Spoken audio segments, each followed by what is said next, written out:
베이징의 밤은 평소보다 훨씬 무겁고 적막했습니다. 최근 며칠 사이 중국의 수도 베이징은 겉으로 보이는 평온함과는 달리 내부적으로는 거대한 폭풍이 몰아치고 있다는 소식이 끊이지 않고 들려옵니다. 정치적 격변의 중심에 서 있는 듯한 이 도시는 지금 한치 앞을 내다볼 수 없는 안개 속에 갇혀 있습니다. 들려오는 소문에 따르면 국가 최고 지도부의 핵심 인사인 왕샤오객이 특근국 요원들을 이끌고 중앙군사위원회의 상징인 8.1대교를 포위했다는 이야기가 파다합니다.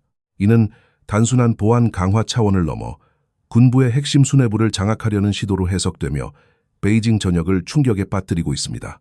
중앙군사위원회의 주요 군 장성들이 이에 맞서 병력을 베이징으로 이동시키고 있다는 소식까지 더해지면서 일각에서는 내부적인 무력 충돌이 임박한 것이 아니냐는 극단적인 우려까지 나오고 있습니다. 이러한 긴박한 상황 속에서 왕샤오곰이 지휘하는 특근국이 군 기율검사위원회에서 핵심 인물인 종샤오준을 강제로 데려왔다는 구체적인 정황도 포착되었습니다. 종샤오준은 얼마 전 군사법원에서 극형을 선고받았다는 소문이 돌았던 인물로 최고 지도자가 그를 구출하기 위해 무리한 작전을 지시했다는 분석이 힘을 얻고 있습니다. 군부는 이 사건에 대해 매우 민감하게 반응하고 있으며 특히 남부 전구 공군은 공식 매체를 통해 누구도 자신들에게 큰 소리로 말하는 것을 허용하지 않겠다는 강경한 입장을 내놓았습니다. 이 발언은 단순한 기강 확립을 넘어 최고 지도부를 향한 정면 도전으로 받아들여지고 있습니다. 군대가 더 이상 외부의 간섭이나 특정 개인의 명령에 무조건적으로 복종하지 않겠다는 의지를 드러낸 것이며 이는 곧 장유샤와 같은 군부 실세에 대한 지지를 의미하기도 합니다. 장유샤의 신변에 이상이 생겼다는 소식은 이미 국제적인 관심사로 떠올랐습니다. 프랑스 라디오 방송을 비롯한 주요 외신들은 최근 베이징에서 열린 성부급 주요 지도 간부 연수반 개강식에 장유샤가 모습을 드러내지 않은 점을 집중 보도했습니다. 매년 초 중앙당교에서 열리는 이 연수반은 지방과 중앙의 핵심 관리들이 모두 모여 충성을 맹세하고 권력의 건재함을 과시하는 매우 상징적인 행사입니다. 국가주석이 직접 참석하여 훈시를 하는 이 자리에 중앙군사위원회 제1부주석인 장유샤와 조직부장 스테펑 그리고 국무원 부총리 허리펑 등 핵심 정치국 위원 4명이 결석했다는 사실은 예사로운 일이 아닙니다. 허리펑 부총리는 다보스 포럼 참석을 위해 스위스로 출국했다는 명확한 이유가 있었지만 장유샤를 포함한 나머지 인물들의 결석 사유는 베일에 쌓여 있습니다. 특히 군사작전 지휘체계의 핵심인 유전리 총참모장까지 모습을 보이지 않으면서 중남해 내부의 권력 지형에 거대한 균열이 생겼다는 추측이 쏟아지고 있습니다. 장유샤는 평범한 군인이 아닙니다. 그는 현직 중앙군사위원회 제1부주석이자 군부 내에서 실질적인 지휘권을 행사하는 가장 영향력 있는 인물 중 한 명입니다.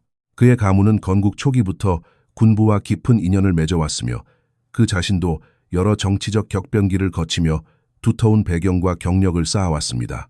중국의 정치 구조에서 군권은 단순한 권력이 아니라 체제를 지탱하는 마지막 보루입니다. 그런 위치에 있는 인물이 국가의 공식 행사에 예고 없이 나타나지 않았다는 것은 군사 시스템 전체의 안정성이 흔들리고 있음을 시사합니다. 이러한 상황을 두고 여론은 두 갈래로 나뉘어 뜨거운 설전을 벌이고 있습니다. 첫 번째 시각은 장유샤가 숙청되었을 가능성이 매우 낮다는 보수적인 분석입니다. 이들은 장유샤가 그동안 최고 지도자와 긴밀한 협력 관계를 유지해왔으며 공개적으로 권력에 도전한 징후가 없었다는 점을 근거로 듭니다. 또한 현재와 같이 대내외적으로 불안정한 상황에서 군부의 상징적인 인물인 장유샤를 제거하는 것은 체제 자체에 너무 큰 부담을 줄 수 있다는 논리입니다. 만약 임기 중에 2명의 군사위원회 부주석을 동시에 처리한다면 이는 군 내부의 통제 불능 상태를 자인하는 꼴이 되기 때문입니다. 반면 두 번째 시각은 불가능해 보이는 일이 일어나는 것이 지금의 정치 현실이라는 주장입니다. 최근 몇 년간 군 내부에서 진행된 반부패 척결의 강도와 빈도는 과거와 비교할 수 없을 정도로 강력해졌습니다. 로켓군 고위 장성들이 잇따라 낙마한 사건은 권력 재편 작업이 여전히 진행 중임을 보여줍니다. 이러한 맥락에서 장유샤의 부재는 단순한 일정 조정이 아니라 권력 핵심부에서 보내는 강력한 경고 신호일 수 있습니다.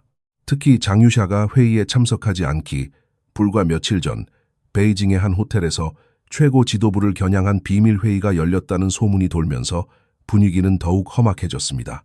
일각에서는 장유샤의 아들이나 비서와 관련된 비리 의혹이 불거졌으며 이를 빌미로 그를 조기 퇴진시키려는 압박이 가해지고 있다는 구체적인 폭로까지 나오고 있습니다. 베이징의 정보통들 사이에서는 장유샤의 사무실이 이미 봉인되었다는 이야기가 돌고 있지만 아직 공식적으로 확인된 바는 없습니다. 과거의 사례를 비추어 볼 때 군부 내의 중대한 정치 투쟁은 항상 철저한 보안 속에서 단계적으로 진행되어 왔습니다. 장유샤는 단순한 개인이 아니라 군 내부에 수십 년간 뿌리내린 거대한 인맥의 정점에 있는 인물입니다. 따라서 그를 처리하는 과정은 매우 신중하고도 치밀하게 전개될 수밖에 없습니다. 장유샤와 유전리의 결석이 건강상의 이유인지 아니면 정치적 몰락의 시작인지는 앞으로 이어질 고위급 인사 배치와 공식 석상에서의 노출 여부를 통해 증명될 것입니다. 중남해의 정치적 기압은 그 어느 때보다 낮아져 있으며 군부와 정권 사이의 긴장감은 일촉즉발의 상황으로 치닫고 있습니다. 모든 침묵은 단순한 침묵이 아니며 모든 부재는 그 자체로 강력한 메시지를 담고 있습니다. 권력의 심장부에서 벌어지는 이 소리 없는 전쟁은 베이징의 밤을 더욱 차갑게 얼어붙게 만들고 있습니다. 베이징의 얼어붙은 침묵은 단순히 고위 관료들의 물리적인 부재에서 그치지 않았습니다. 그 차가운 기류는 보이지 않는 곳에서 활자로 그리고 선전 매체의 날카로운 문장으로 옮겨가며 거대한 권력 투쟁의 제이막을 열었습니다. 최근 중국의 군사 관련 온라인 공간에는 예사롭지 않은 제목의 글들이 올라오며 중남해의 긴장감을 극도로 끌어올리고 있습니다. 화산경검이라는 이름의 계정으로 게시된 이 글들은 단순한 개인의 의견이라기보다는 군부 내부의 강력한 지지를 받는 특정 세력의 목소리로 해석됩니다. 이 매체는 본래 군사 문화 포럼을 주도하며 군총정치부의 관리 감독을 받는 것으로 알려져 있기에 이곳에 실린 내용은 곧 군부 실세들의 의중을 반영한다고 볼 수 있습니다. 특히 묘화의 독소를 숙청해야 한다는 주장이 담긴 글은 가히 파괴적이었습니다. 뼈를 깎아 독을 치료한다는 뜻의 괄골요독이라는 표현까지 동원하며 묘화가 군 내부에서 자신만의 작은 왕국을 건설하고 개인적인 정치적 야욕을 채우기 위해 파벌을 형성했다고 맹비난했습니다. 흥미로운 점은 이 비판의 화살이 묘화라는 개인을 넘어 그를 그 자리에 앉힌 최고 지도부를 정조준하고 있다는 사실입니다. 지난 몇 년간 군대가 부패하고 정치 생태계가 파괴되었다는 주장은 거꾸로 말하면 지난 몇 년 동안 군을 통치해온 최고 권력자의 관리 능력을 정면으로 부인하는 셈입니다. 과거 관영 매체들은 최고 지도자가 군대를 위기에서 구했다고 찬양해왔지만 화산경검의 논조는 정반대였습니다. 오늘날 묘화의 독소를 제거하는 것은 단순히 사람을 처벌하는 문제가 아니라 군의 정치적 신뢰와 생태계를 구하는 절박한 과제라고 강조했습니다. 이는 최고 지도자가 구축해온 군 내부의 인사 시스템에 대한 대대적인 반격으로 읽힙니다. 실제로 묘화는 최고 지도자의 전폭적인 신뢰 속에 군의 요직마다 자신의 인맥을 심어놓았던 인물입니다. 따라서 묘화의 유산과 독소를 청산한다는 구호는 곧 최고 지도자의 영향력을 군에서 지워버리겠다는 선전포고와 다를 바 없습니다. 이러한 분위기 속에서 장유샤를 영웅시하는 기조가 다시금 고개를 들고 있습니다. 2025년 말에 발표된 주리허의 꿈이라는 글은 장유샤 장군이 과거 훈련장에서 보여준 탁월한 지휘력과 실전 감각을 극찬하며 그가 진정한 군의 지도자임을 부각했습니다. 이 글의 필자는 장유샤와 오랜 인원을 맺어온 퇴역 장성으로 밝혀졌는데 이는 군 내부의 원로들과 현역 장성들이 장유샤를 중심으로 결집하고 있음을 보여주는 상징적인 사건입니다. 정치적 투쟁이 격화될수록 군인들은 정치적 수사보다는 실질적인 군사적 경력을 가진 인물에게 더 큰 신뢰를 보내기 마련입니다. 이러한 내부적인 균열은 소위 홍위대라 불리는 태자당 그룹의 움직임과도 맞물려 있습니다. 증칭궁, 왕치산, 덩푸팡, 그리고 유원과 같은 인물들은 과거 중국 정치의 한 축을 담당했던 세력가들입니다. 하지만 최근 몇 년 사이 이들은 대부분 정계의 중심에서 밀려나거나 철저히 저자세를 유지해왔습니다. 지금 현재 현역 권력 구조 내에서 실질적인 군권을 쥐고 목소리를 낼 수 있는 홍위대 인물은 사실상 장유샤가 유일합니다. 여론이 장유샤의 일거수일투족에 민감하게 반응하고 심지어 그가 최고 지도자를 압박하고 있다는 루머가 끊이지 않는 이유는 그가 체제 내부에서 변화를 이끌어낼 수 있는 마지막 보루라고 믿는 심리가 작용하기 때문입니다. 사람들은 만약 누군가 지금의 일인 독주 체제에 제동을 걸 수 있다면 그것은 강력한 군부 배경과 전통성을 가진 장유샤뿐이라고 생각합니다. 이러한 대중의 기대와 군 내부의 불만이 결합하면서 중남에는 극심한 심리전에 휩싸이고 있습니다. 정보가 철저히 통제된 환경에서 누군가는 의도적으로 정보를 흘려 상대방의 반응을 살피고 또 다른 쪽에서는 이를 덮기 위한 연막탄을 터뜨립니다. 특히 왕샤오촘이 이끄는 공안계통의 특근국이 군사 영역에 개입하기 시작하면서 군부의 자존심은 크게 상처를 입었습니다. 정규 군 조직이 아닌 공안 요원들이 군의 핵심 인사를 감시하거나 연행하는 행위는 군 장성들에게 커다란 위협이자 모욕으로 받아들여집니다. 왕샤오적이 최고 지도자의 칼이 되어 군부를 압박할수록 군 내부에서는 장유샤를 중심으로 한 결속력이 더욱 단단해지는 역설적인 상황이 벌어지고 있습니다. 스테펑 조직부장의 갑작스러운 부재 역시 이러한 권력 재편 과정에서 발생한 진통 중 하나로 보입니다. 그가 증칙외 계열의 인물로 분류된다는 점을 고려할 때 그의 실종이나 숙청설은 원로 세력에 대한 마지막 청소 작업이 진행 중임을 암시합니다. 하지만 이러한 숙청 작업이 거세질수록 체제의 안정성은 급격히 떨어집니다. 군과 공안, 그리고 원로 세력 사이의 균형이 무너진 자리에는 불신과 공포만이 남게 됩니다. 지금 베이징에서 벌어지는 일들은 단순한 인사 교체를 넘어선 체제 존립의 문제입니다. 한쪽에서는 절대 권력을 공고히 하기 위해 충성심이 확인되지 않은 모든 인물을 지워나가고 있고 다른 쪽에서는 생존을 위해 군의 전통성과 실전 능력을 명분으로 내세워 저항하고 있습니다.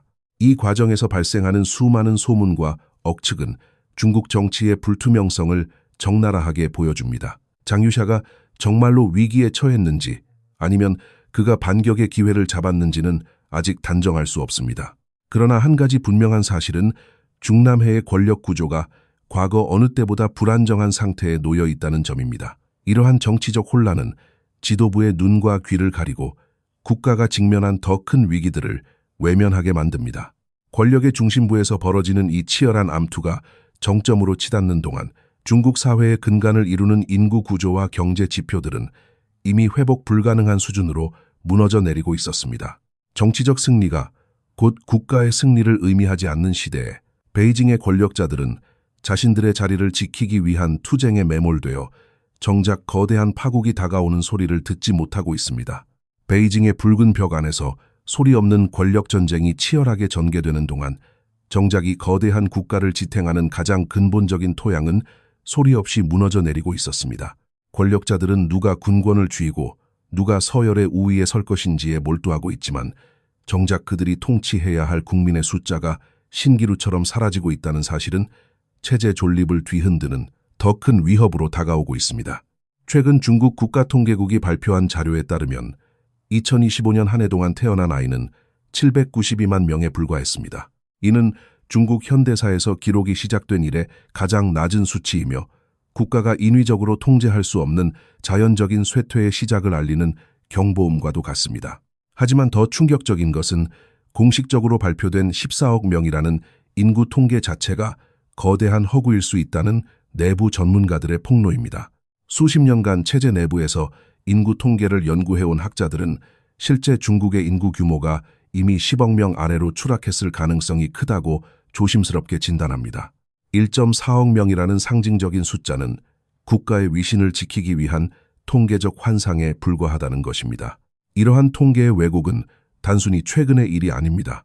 1980년대부터 중국의 인구 통계 시스템은 매년 1,000만 명 이상의 인구가 순증한다는 고정된 가설을 바탕으로 운영되어 왔습니다.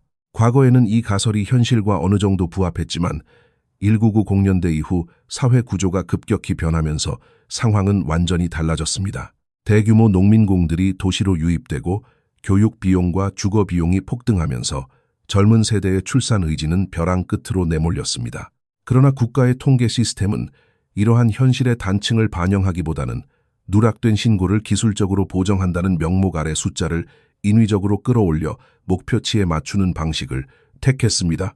현실에서는 인구가 급격히 추락하고 있었지만 서류상의 숫자는 여전히 완만한 곡선을 그리며 국가의 건재함을 과시했던 것입니다. 특히 집값이 천정부지로 솟구치고 교육 현장에서 무한 경쟁이 벌어지는 사회에서 출산율이 20년간 거의 변하지 않았다는 공식 발표는 그 자체로 논리적 모순을 안고 있습니다. 현실을 직시하는 학자들은 중국의 합계 출산율이 이미 0.7 미만으로 떨어졌을 것으로 추정합니다. 이는 세계에서 가장 낮은 출산율을 기록 중인 한국이나 싱가포르와 유사하거나 오히려 더 심각한 수준입니다. 하지만 이러한 위기 상황을 알리는 분석 글들은 인터넷에서 흔적도 없이 사라지기 일쑤입니다. 출생아 숫자가 800만 명 아래로 떨어졌다는 분석 기사가 게시되자마자 삭제되는 현실은 당국이 이 문제를 얼마나 민감하게 받아들이고 있는지를 보여줍니다. 그러나 문장을 지우고 입을 막는다고 해서 이미 시작된 인구의 수축을 막을 수는 없습니다. 신생아의 감소는 단순한 숫자의 문제가 아니라 노동력의 고갈과 소비 시장의 위축, 그리고 사회 전체를 지탱하는 비용의 급증을 의미합니다. 과거 젊고 역동적인 인구 구조를 바탕으로 세계의 공장 역할을 했던 시대는 이제 전설 속의 이야기가 되어가고 있습니다. 이러한 인구 구조의 변화는 어르신들에 대한 사회적 책임과 예우의 문제를 새로운 국면으로 이끌고 있습니다. 과거의 지혜와 경험을 간직한 어르신들이 우리 사회에서 품격 있는 삶을 이어가는 것은 공동체의 당연한 의무이지만 젊은 세대의 급격한 감소는 이러한 부양 체계를 위태롭게 만들고 있습니다. 우리는 어르신들을 단순히 돌봄의 대상으로 바라보는 부정적인 시각에서 벗어나 그분들이 쌓아온 인문학적 가치와 삶의 철학을 존중하며 함께 나아갈 길을 모색해야 합니다. 하지만 국가적인 차원에서 볼 때 줄어드는 젊은 층이 짊어져야 할 사회적 비용이 기하급수적으로 늘어난다는 사실은 부정할 수 없는 현실입니다. 이것은 단순히 경제적 계산의 문제를 넘어 세대 간의 유대와 국가의 지속 가능성을 묻는 무거운 질문입니다. 인구 통계가 무너진다는 것은 국가를 구성하는 세포가 사멸하고 있다는 뜻이며 이는 어떤 정치적 청산이나 군사적 장악보다 더 근본적인 붕괴의 징조입니다. 통계 수치가 현실의 비극을 가리기 위해 사용될 때 그 국가는 미래를 설계할 능력을 상실하게 됩니다. 지금 베이징의 고위 관료들이 권력의 향방에 눈이 멀어 실제 국민들이 겪는 삶의 고통과 인구의 절벽을 외면한다면 그들이 지키고자 하는 그 자리는 결국 텅 빈 유령 도시 위에 세워진 사상 누각이 될 것입니다. 한때 14억이라는 거대한 숫자로 세계를 압도했던 자부심은 이제 통제 불가능한 인구 감소라는 차가운 현실 앞에서 흔들리고 있습니다. 진정한 국가의 힘은 서류상의 숫자가 아니라 거리에 넘쳐나는 아이들의 웃음소리와 청년들의 희망에서 나옵니다. 그러나 지금 중국의 거리는 적막해지고 있으며 그 빈자리를 메우려는 정치적 선전은 공허한 메아리로 돌아올 뿐입니다. 인구 문제는 단순히 차가운 데이터의 나열이 아니라 한 시대의 끝과 새로운 위기의 시작을 알리는 가장 정직한 지표입니다. 출생 데이터가 더 이상 숨길 수 없을 정도로 바닥을 치고 있는 지금 진정한 충격은 이제 막 시작되었을 뿐입니다. 그리고 이 충격은 경제의 혈관을 타고 흘러 한때 화려하게 빛나던 주요 산업들조차 하나둘씩 마비시키고 있습니다. 인구라는 거대한 파도가 국가의 근간을 휩쓸고 지나가는 사이 경제의 한 축을 담당하며 국가적 자존심으로 여겨졌던 첨단 산업 분야에서도 파열음이 터져 나오고 있습니다. 중국이 전 세계의 자랑에 맞지 않던 광복 산업, 즉 태양광 에너지 산업이 이제는 축복이 아닌 거대한 재앙의 서막으로 변하고 있습니다. 한때 중국 제조, 2025 정책의 상징이자 미래 에너지 패권을 쥐기 위한 핵심 병기로 평가받던 이 산업은 현재 과잉 생산과 통제 불능의 가격 전쟁, 그리고 원자재 비용 상승이라는 삼중고에 시착하며 시스템 전체가 무너져 내리는 총체적 위기에 직면했습니다. 2025년에 발표된 주요 광복 기업들의 실적 예고는 그야말로 처참한 수준입니다.